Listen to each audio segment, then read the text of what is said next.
Hello and welcome back to VHawks podcast. I don't know how, but we are both undefeated, still winning against good teams now. Um, and we're getting or rather blowout wins. I don't. That was the best game I've watched in years for my team. Tyler, it's too much winning. Last year we sucked at different times, so neither of us would we usually win.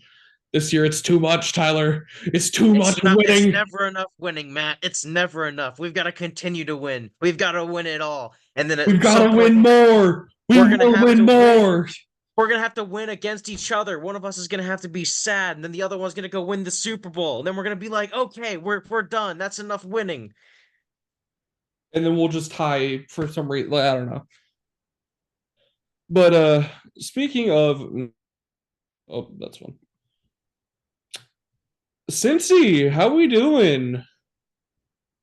Ooh. I Jacksonville, mean, how we doing? honestly, the cat teams are doing pretty bad. Like Jacksonville and Cincy are looking like two of the worst teams in the league. And they're both 0-3. And then Panthers got their win against Vegas. I think Andy Dalton can get them a couple wins. I don't think they're going anywhere special though. Who else we got that's a cat team in here, if any? Uh Tyler, it's the Detroit. bad Detroit's two and joke. one. So Detroit has to freaking carry the whole thing. So Tyler, this is a bad joke. what is? But the AFC is eating the cats. They're eating the cats, Tyler. They're eating the cats. Except then the Raiders just don't like cats. They're animal rights organization. Yeah, Vegas allows a lot of stuff, but not animal eating. So And then Arizona is just a bird, so that's just natural selection. yeah, exactly. I mean, it took the words right out of my mouth, man. And then bulls are just bigger than cats, so it makes sense how the Bills won. So they just trampled them. Okay.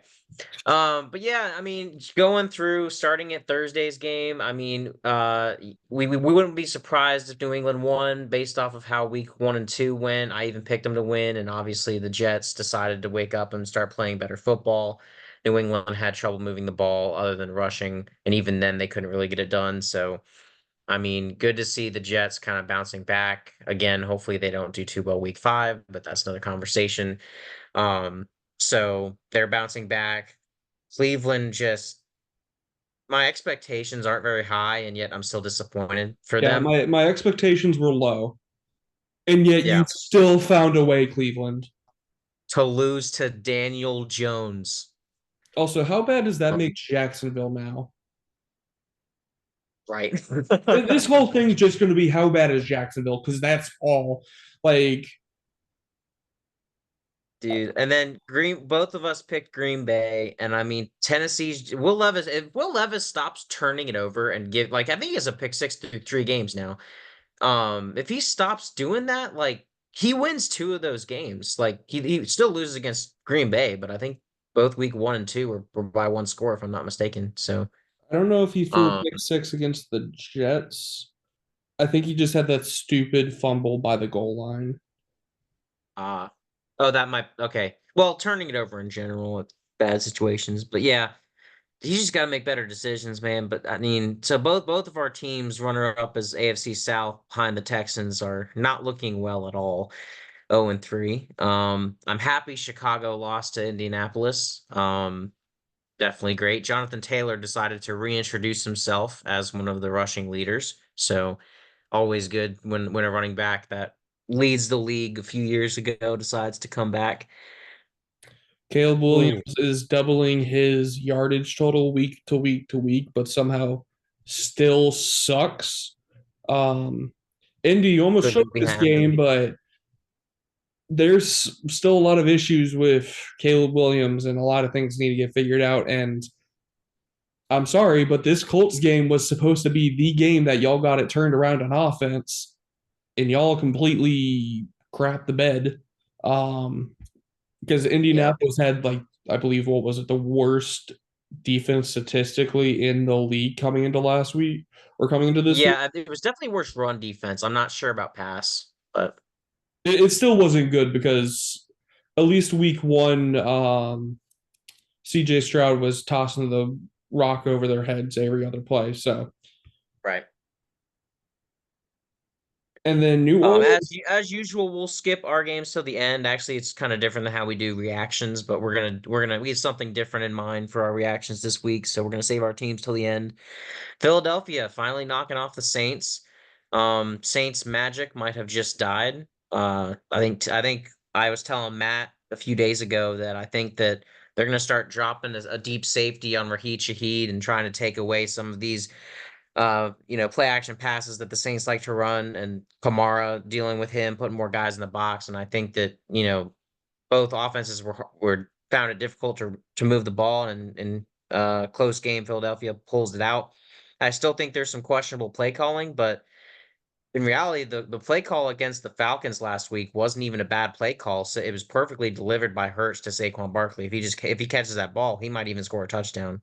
So but he for sure picks it up. So the Philly is one play away, one Saquon catch away from being 3-0. So I'm not ready to count them out at all. I think they're still the leader to win the division, even though Washington is leading the East right now. I don't think that's going to last. Chargers at Pittsburgh. Oh Before yeah, sorry. Go ahead. don't go too fast. Um, Here's the issue with Philadelphia right now. It's not just because Saquon dropped the ball and they could be 3-0. It's the play calling decisions and the decisions on fourth down that keep screwing them over. Like last week, if you were passing the ball on third down, then you needed to be going for it on fourth down. If you were kicking the field goal, you needed to run the ball on third down. It's all these things where it's like Sirianni's flipping a freaking coin or putting in a random number generator and picking what's off his play sheet on that. It doesn't make sense. They're going to lose a big game because of it, and Sirianni's probably out of a job. They're just lucky New Orleans wasn't able to get their offense together in time in that game. Um, Philly, you I'm got to glad my win, phone but was on silent because when you mentioned the coach's name, the vocal AI bot for Apple activated on my phone. So but yeah, we're not sponsored by Apple, but we love it. We'd love to be. So Philly, you're 2-1, but I would not be confident about that 2-1. um Chargers at Pittsburgh, I mean, just as we expected, not as much offense, but Fields, man, I am so happy that he's finding a team that can utilize his success. I'm sorry, but I don't see Russell Wilson starting anytime soon. No. Justin Fields is doing too well, and like he's making better decisions. It's not just the fact that he's a dual threat quarterback. He's now realizing when to roll out and throw it versus just running for it every time. And I think that's going to help him not only with just decision making, but also with availability throughout the season without him getting hit every single play. So the Chargers have dealt with a lot of injuries and they just stacked on more this week. And they also just lost Derwin James for a game for the Chiefs upcoming I this week. think So Joel Alt is dealing with some sort of injury. The offensive lineman they got in the yeah, draft, Justin Herbert, was shaken up during the game. I'm not sure about his availability for the next week. yeah. Um, there's somebody else too, I believe. Like I think it was another one of their offensive linemen that had issues as well. Mhm. Um, for what we thought might be a top five offensive line is quickly eroding, and not just because they're not good, more of because just injuries are decimating that line. And we saw TJ Watt. I think right now he's in top five of the MVP discussion. He's not going to win it because defensive players don't win it for some Right. reason, but easily the favorite for DPOY right now, unless someone else just comes shooting out of a barrel in the second half of the year. But if TJ Watt It's stays either healthy, him or Aiden Hutchinson if they go based off of sacks. So but like Aiden Hutchinson at least has some pieces around him. I'm not sure. Yeah, you have Patrick Queen, but just from the eye test, I've watched TJ Watt just basically wreck defense or wreck offenses by himself. So right now it's him and Hutchinson 1 and 2, but right now I'm giving it to TJ Watt. Speaking Absolutely. I just of think the league doesn't like TJ Watt after last year. So speaking of Russell Wilson's former team, I don't even know how to explain this game. Tampa Bay, I don't. what are we doing? Because right now you just made that Broncos win for Seattle in week 1 actually look pretty damn good because y'all got smoked. Um, Offense struggled all game. Bo Nix was just running the ball around like nobody's business. Like I, for how dead the Denver Broncos looked for 2 weeks, and Sean Payne making the stupidest decision not to to go for the onside kick last week with like less than 2 minutes remaining and only or yeah, it was less than 2 minutes remaining with only like one timeout. Um, and somehow you made him look like a contender for the Super Bowl when Tampa Bay was looking at like 1 or 2 in the NFC. So I don't know what Tampa Bay was doing this week. It was at home, no excuses. I know they're dealing with a few injuries, but y'all just beat the Lions, no excuse. Yeah, I mean, honestly, now that I look at it, like this was a good week for all the rookie quarterbacks that are actually starting. And I mean, Caleb's the only one who didn't pull out the win, but I mean, like you said, doubling his yards every week. So I mean, this was just a breakout week for the rookies. So good job there. But yeah, I think Tampa Bay just heavily overlooked Denver, and I mean, they've got to turn things around really quick if they want to actually be taken seriously. The Speaking win of against the Lions overlooking, was though, impressive. But yeah, speaking of no, actually, this is Andy Dalton. Andy Dalton has seen the AFC defenses before. He's been around the block. Some would say for maybe a decade. And man, he just diced up the Raiders. Like it was not even close. Um, we were trying to give Bryce Young some part of benefit of we the were trying to doubt. give him some benefit of a doubt, and Andy Dalton Yeah. said, no, He this said, is "Hold my my job beer," now. and yeah, which I've always said. I've always liked Andy Dalton. I don't. I've never said he's great, but I think if you put him in a game, he's going to win you a couple games. Like he's not going to lose you a game either. Um, and I think that you know this just shows that the Carolina Panthers can be capable of upsets.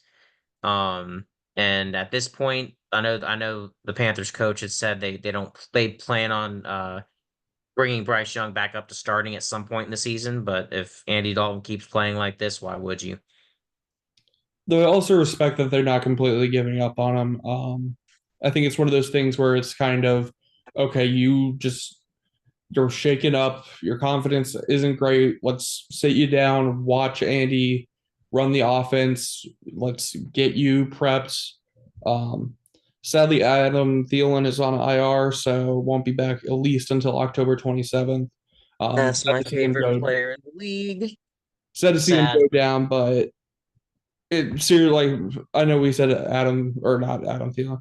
Andy Dalton's been around the block, but still, there was no excuse after the way you shut down the Baltimore's offense last week um, to give up 36 at home to the Panthers. There's a Mm. reason I wasn't giving the Raiders too much confidence. But speaking of Baltimore, can y'all keep a lead in the fourth quarter? Like, No. what are we doing? Like, I think John Harbaugh or not was it Jim Harbaugh? Jim Harbaugh, right? Yeah. Jim Harbaugh has the most since like 1990. They have the most 10 plus point leads blown in the NFL. Do you Yeah. understand how cataclysmic? I can't speak. Do you know how Cataclysmic. bad that is? That is horrible.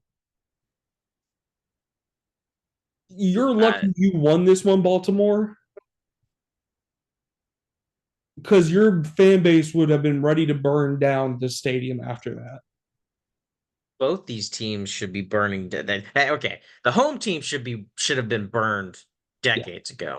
But not even getting into that, like both these teams are severely underperforming when you consider the games they've played. I mean, credit to Baltimore for giving the Chiefs a close one. But that's like their only good performance so far. I mean, this one's a win, but And honestly, we going into the we fourth quarter, this would have been a they look great dominant. win. This would have been Yeah. the Ravens are back and they're ready to fight. Now it's like Hmm. if Dak or not Dak, um, if Lamar Jackson, hold on, let me calm down.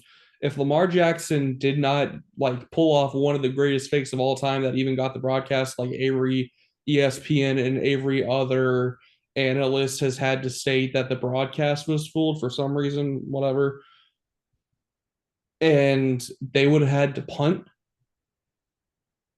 and somehow Dallas pulls it out or at least gets it to overtime. Ravens might have been in a free fall for the rest of the year. Absolutely. And I mean, I think they're still on fraud watch too. So But oh yeah, before going on to the next one, Justin Tucker, I think it's time you put your crown down and bow down to the new um, best kicker in the league. there's a couple of them out there. Well, no, this guy from Dallas is kicking moonshots. I think he had Yeah, what, like 65 Aubrey's a yards. great one. Yeah. Aubrey was one of the first ones I was thinking of. But I mean, you also got Elliott in Philly. The Steelers kicker's been getting a lot of work lately. Um, but yeah, Yeah, he kicked a no, that 65 yarder. If I remember correctly, that could have gone from 70. It still had like a yeah. good 5 yards on it. Like it hit the back of the net, I believe. No, there's a good several kickers in the league right now that are really really good. And So Tucker, I think, has had the most, or I don't even remember how many. Like he's been horrible from 50 plus, and ever yep, since freaking Kelsey threw his helmet down near him, this man's been broken. And Baltimore, it might be time to look for a new kicker because Tucker might be out the door. very true. Um, Speaking of choking, the RR Bowl, the Rams. I mean, if you see the matchup of the year will be Baltimore facing Los Angeles, the Rams specifically, because now we have two teams. Um, because if Baltimore gets to a lead and they have to face the fourth quarter comeback king of the current era in Matthew Stafford, that's going to be an interesting game. Um, there's some new stat that he is the best fourth quarter quarterback currently playing in the NFL, and he Jesus showed would it. like to have a word, but continue. Holy crap! He is just a bit crazy, and it's not even that Brock Purdy wasn't doing a good job. He was dealing this game. Jawan Their Jennings, breakout offense player, like their called it. offense played pretty well for most of the game. They had a few hiccups here and there, but like most of their drives they scored, and usually you win if you do that. This is one of those Hmm. games is just you did well, but well wasn't good enough, and the Rams kept in it. They were down early. They were down for a long ass time until like the final 30 seconds or so. Actually, I don't know. They tied it with like 2 minutes left. Then they kicked like the game winning field goal. Um, it's one of those where if the division is close at the end of the year, these are going to be the losses that you look back on and you say, wish you had that one. Yep. Then Detroit whipping out the hook and ladder play. Ooh, that's still interesting to watch. It was Go back executed to that. really well too. I Very, very well. Very, very well. And I mean, I anticipated this to be a much higher scoring game than it was. So kudos to the defenses for showing up.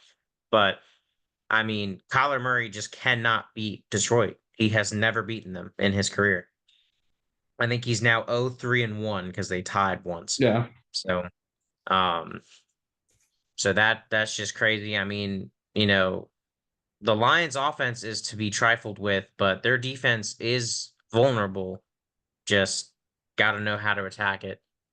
And now they've got a plethora of injuries as well. So, um, perhaps this is a time where teams are going to expose Detroit, or they're gonna look at our injuries and go, "We don't care. Continue running the ball through everybody because they've got one of the best offensive lines in football, and they've got two great running backs. So run the ball more. When you see David Montgomery out there with 105 yards, like that needs to continue happening if the Lions want to keep winning. All right, and I can then describe the next three games in four sentences. If you want to all add right, anything else on, you can. sure. KC Atlanta. Kansas City just pulls off magic again. Jacksonville and Buffalo. Josh Allen pre or first quarter of the season, or about to be first quarter. MVP favorite. Um, Jacksonville plus Trevor Lawrence. Yikes. Cincinnati, y'all have Joe Burrow and you're still bad. Yeah, I will just say quickly for the Kansas City Atlanta game, like they're just like, what do you want us to do? Because last week it was all about um a pass interference call that shouldn't have been called, and this week they don't call it. But in reality, I mean, it doesn't matter at the end of the day. Atlanta should not have run it sideways on 4th and inches. That was just a terrible call. Um, Buffalo just do not let that score distract you. They could have easily won that game 60 something to 10. Like 34 at half is insane. Um, and Jacksonville, I don't even know what's wrong with him at this point. And then Jaden Daniels, one of my favorite quarterbacks that was in the draft, finally proving himself and just getting better. I love to see it. And Bengals, I don't even know how you explain this one. Like you're all up in arms about the refs last week. Can't blame the refs this week. That defense is atrocious. It is bad. That one guy who made the one-handed pick last week, that's probably the only good guy on this defense. But When yeah, I you mean this was a crazy week, and there's a lot of teams that we thought were going to be good, everybody thought was going to be good, that are just severely underperforming.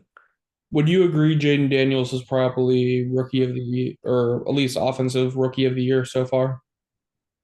I think he's looking like it for sure. Because Bo So Nix, yeah, he had the one great game against Tampa, looked a little shaky in the previous two. Caleb yeah, no, it's not going to be Bo Williams Nix. No, can't really get out of his own way. I Um, think it's between Jaden Daniels and Malik Neighbors so far. yeah, Marvin Harrison Jr. If Kyler Murray can find him again, it might have just been a week 2 thing, but but yeah, like um, especially with the amount of quarterbacks, unless they all just play horribly the rest of the year, which is completely reasonable, especially with how they've been playing so far. Washington being really the only one that has actually performed well, being 2-1. Um, mhm. it's really hard to say that there's going to be another player to win it that's not quarterback when everybody's, or there was what, six quarterbacks. Now one's hurt, sorry, and two of them aren't even play, or yeah, two of them aren't even playing. So that halves the field right there. So potentially, if Caleb Williams keeps struggling, Jaden Daniels kind of stays around or below 500, just because Washington's still developing their roster, and Bo Nix still just struggles, especially in that division with those defenses. It could be a guy like Malik Neighbors or Rome Odunze that pulls it out. Yeah, I mean, at this point, I would say Jaden Daniels is definitely the way. Because I mean, with quarterback bias, definitely. But just how often the Giants are going to be down every year, and how they're going to be passing to Malik Neighbors the whole time. Like, if he pulls out an insane rookie year, then you got to consider him. But But yeah, those are our thoughts and reactions on this week, or well, of every other team except ours. Got I to was get to about to ours say, first. I'm gonna let Matt get into his Seahawks win against the Skylar Thompson and then Tim Boyle led Miami Dolphins. Tyler, you know what I got to say to that? I don't want to hear none. If a team has Tyreek Hill, Jalen Waddle, Achan, I don't want to hear nothing about the quarterback because that quarterback should at least pass for 200 yards easily with those weapons. All you, I've seen Tyreek Hill take slant passes for 80 yards. I don't want to hear none.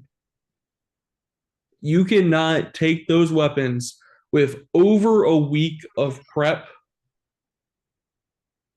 This wasn't Tua wasn't like a Wednesday, Thursday, oh, he can't play.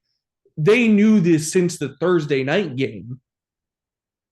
And y'all couldn't prepare that offense at all, where you only get 3 points on, I don't know how many drives they actually had in our side of the field.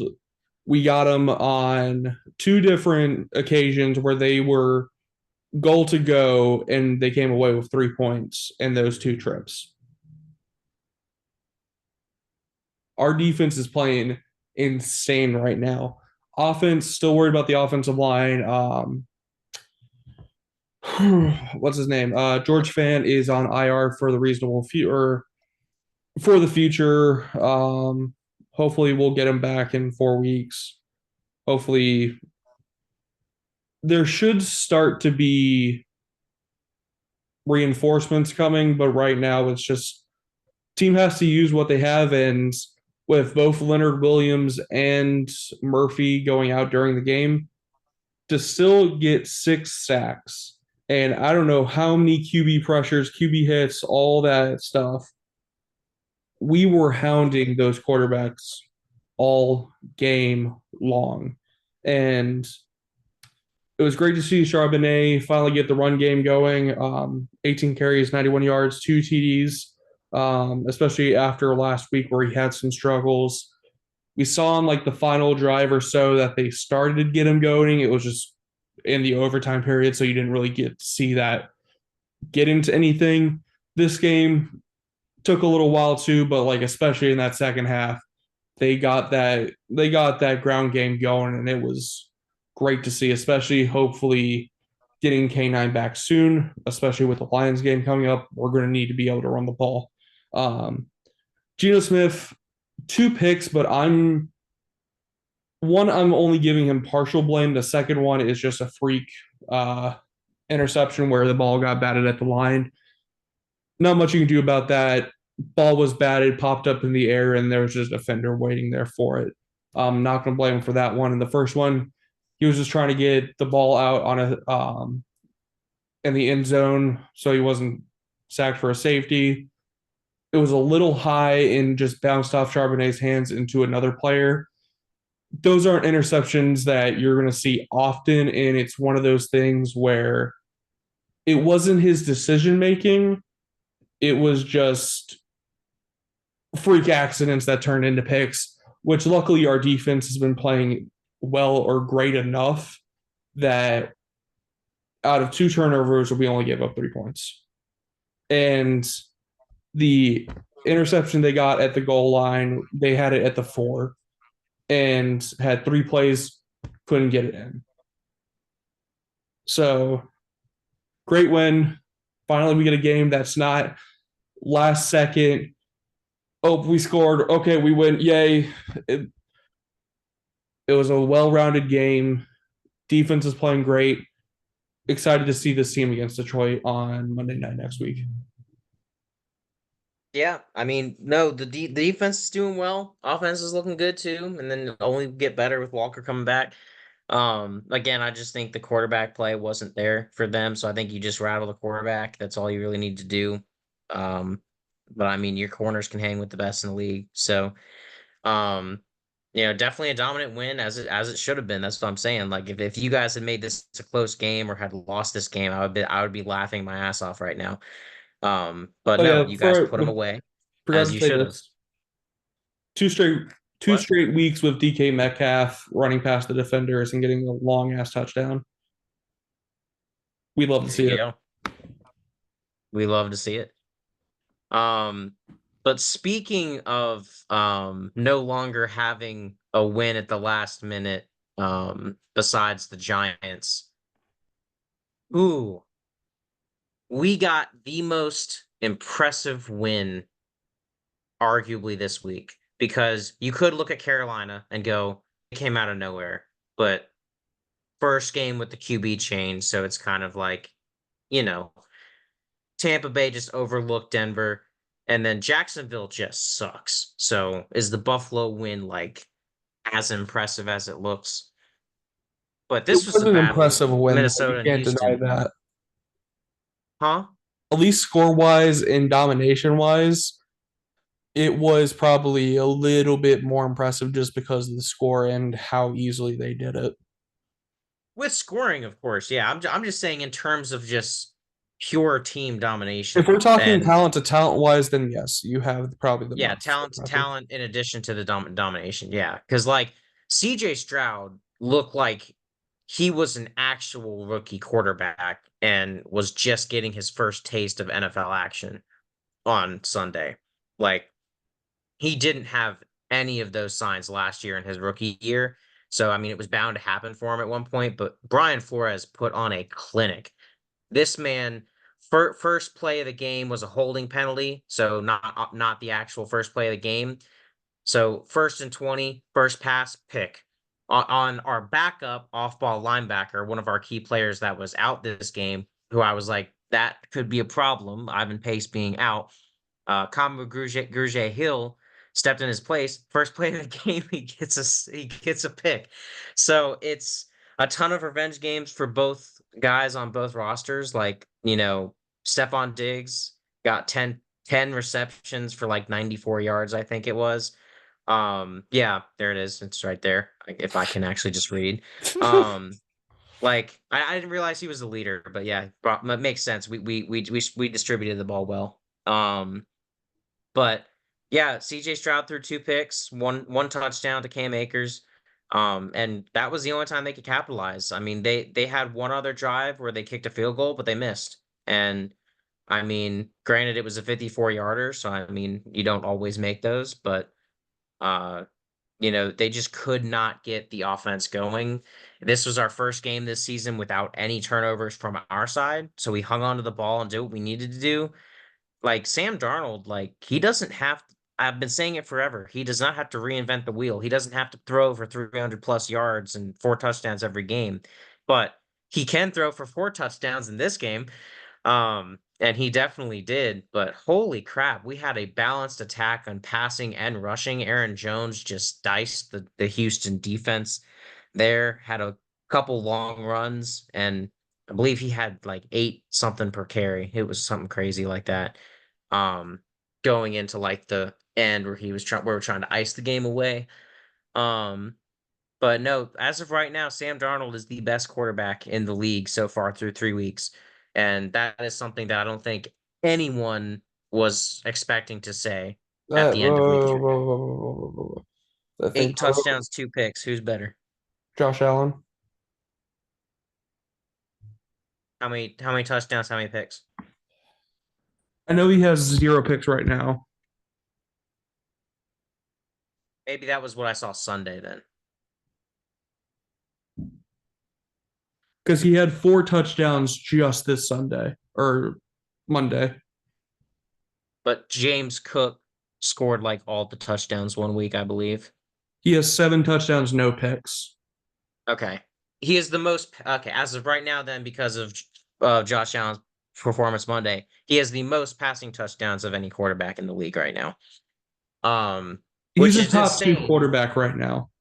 And only two picks is insane. Like to Yeah. even put him in the conversation is just nobody thought he'd be up here. And Um here's the funny thing, Tyler, that I heard after your win Sunday. It might have been Monday that I heard this. Everywhere Stafford had, or not Stafford, what the hell? Um, everywhere Darnold has been, the team has liked them, except one place. You want The to guess where that Jets. place is? The Jets. The Jets. Yeah, They I mean, put him in a people horrible wrote him off. So situation because let's think about this real quick. Even though Tampa Bay sucked Sunday, I think you and me agree Baker Mayfield has rejuvenated his career and down in Florida, especially with last. yeah, one game doesn't make you bad. Yeah. Sam Darnold was in a horrible situation with the Jets where they were not in the right place to even be competitive. Goes to the Panthers, Yep. kind of the same issue as Baker Mayfield. Goes to the 49ers, Two is of the worst split. coaches you could ever have as well. Yeah. Goes to the 49ers, and you and me agree Kyle Shanahan isn't the greatest coach, but he's at least a really good offensive mind. Hmm. And he was able to learn under that. And now he goes to Minnesota and now finally gets his chance. And he's done more than you could have asked of him. Like, Oh yeah, I mean KOC. I mean, I gotta give props to KOC because I always want to see him do better. Um, it's like that son, the whatever first, middle, second, first, middle, third child or whatever, the one that you always just want to see better from. So I guess it's the first. KOC is always the one I just want to see better from because there's some mistakes I'll pick him up for, but I really got to just give him credit. Like he has been great pulling in his bag of tricks and just making the right play call and mixing it up, not afraid to take risks. And I really just like what he's been doing. But he really is the quarterback whisperer. He's been able to turn quarterbacks who are nameless or have had bad careers in the past into quarterbacks who can win games or throw for 400 yards and multiple touchdowns. Like you saw what we did last year with four different quarterbacks. Like all those quarterbacks performed well at least once. So, I mean, he's just a great offensive mind, and there's no doubt that he's a QB whisperer now with what he's doing with Sam Darnold. And I mean, our offense is humming, and we're without two of our best weapons. We're without our wide receiver two and our tight end one, who is an amazing pass catcher for us, who can make our offense that much more dynamic since he's going to be covered by a linebacker rather than a corner. So, I mean, especially when he comes in, he's probably not going to look like Travis Kelce or Mark Andrews or Sam Laporta, who have done like nothing. I don't think Mark Andrews has even been cited except for like two catches. There's guys in my fantasy league who are like, anyone want to trade for Mark Andrews? Just it's just hilarious. But no, and like this defense is crazy. Jonathan Grenard, I don't think he had a sack the first two games. Because everybody wants to shove the best coverage to him. Three sacks in this game. Van Ginkel with the sack to end the first half. Like we just have so many. You don't know who's gonna make the play next, and it seems like just anyone on that defense can do it, including depth pieces. So, like we saw Jihad Ward get an interception or a fumble recovery. It wasn't originally ruled interception, but then turned to fumble recovery last week against the San Francisco 49ers. Had no idea who he was before then, but he's a rotational off-ball linebacker as well. Then we have Kamu Grugier-Hill, who's filling in for Ivan Pace this week. Who gets a pick? It's like anyone, including our second string or rotational guys, can make the plays. And Brian Flores is just flustering. You could say two of the best quarterbacks coming into this year. Brock Purdy just led his team to the Super Bowl last year, and C.J. Stroud was a phenom, offensive rookie of the year, was he not? no, So I mean, like you got two of the best quarterbacks, and I think everyone in the entire league who follows the NFL probably expected the Niners and Houston Texans to make it back to the playoffs. So I mean, we have dominant wins against great opponents, and it's just amazing to see because I have not seen this since 2017, where we've been this good and actually winning by lots of points. We haven't won by like I think it's 27 or more. I think it's 24 or more. Something like that. 24 or more, I think it was, since the Chargers gave us seven turnovers in 2019, I think. So, and if you're, yeah, seven turnovers is a lot to get. So, before we go, this was just an all around great win. Jalen Naylor, gotta give him his flowers. He's got a touchdown in all three games along with Justin Jefferson. So, I've been waiting for him to stay healthy and finally play a season, and he is showing up, man. He is just he's a good guy. They call him Speedy for a reason. Just so glad he's on our team. Before we go, I just want to say these few stats about Seattle's defense, just because I feel like they've not really been looked at, just because these have been close wins. But the Seahawks have held three consecutive opponents to 140 passing yards or fewer. Only time in the past 30 seasons that a Seattle defense has done that was in 2014 when the Legion of Boom achieved the feat in five straight games.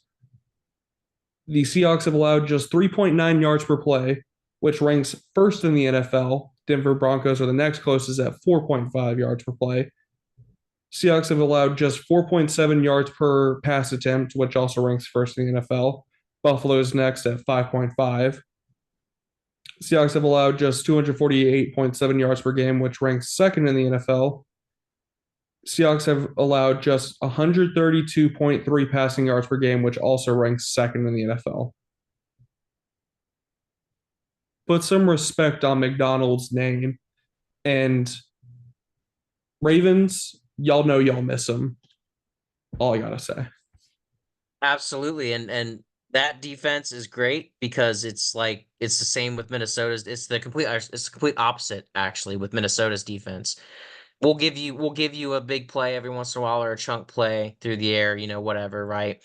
Every now and then, but we lead the NFL in sacks with 16. We lead the NFL in pressure rate, QB pressures. And then we're second in the league in points allowed.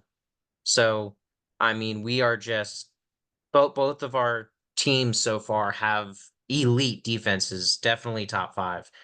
And if this continues, I think our teams are both playoff bound, and who knows where we'll go from there. Hopefully we'll be talking about playoff wins come January. So anyway, with that, we'll have our predictions for week four coming out as well later on this week. And then we're also going to do our first top 10 rankings for each of us. That's something we're thinking about starting and keeping going. We wanted to wait till 3 weeks had gone by to actually get some semblance of what teams are looking like. Try not to overreact to one or two games. So this time we have a little bit more of sample size. But Especially with how this year's gone. yeah, I mean, overall, Matt, can you ask any more of your Seahawks going into the season? Let's beat Detroit, baby. No, I mean, but like going in so far, could you have expected more than what they provided now? If they weren't injured to hell at spots, maybe, but and also giving up safeties and turnovers at the goal. Yeah, there's a few, as I said, there's a few things that need to clean up, but 3-0 Right. is 3-0, on to 4-0. Right. I was gonna say 3-0 is basically what I was looking for there. Like if you told me first 3 weeks, especially with our schedule, that we'd be 3-0, I'd be like, so okay, so a miracle happened and Vikings prayers were answered. But we can't be happier. Undefeated is undefeated. So hopefully this continues on to next week. Peace. Peace.